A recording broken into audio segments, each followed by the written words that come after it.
How to never miss an emergency alert with the alert reminder on the Samsung Galaxy S22 series. First, swipe down at the top of your phone and tap on the settings icon. In settings, you want to go down and tap on notifications, and then swipe up to go down and tap on advanced settings.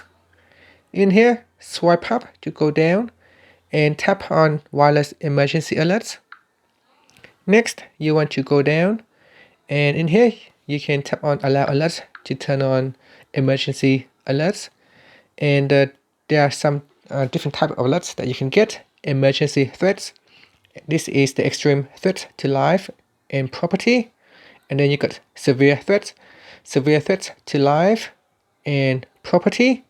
And then you got amber alerts, which is the child abduction emergency bulletins.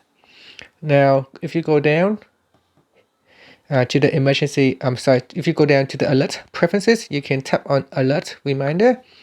Now you can choose to remind every 2 minutes, every 15 minutes, or just once.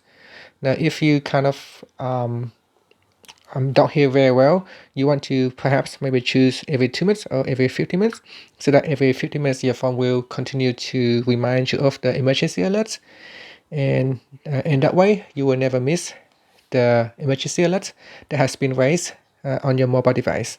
You can also turn on speak alert message as well, so that it can speak aloud with all your wireless emergency alert message. And finally, you can tap on the home button to go back to the home screen. Thank you for watching this video. Please subscribe to my channel for more videos.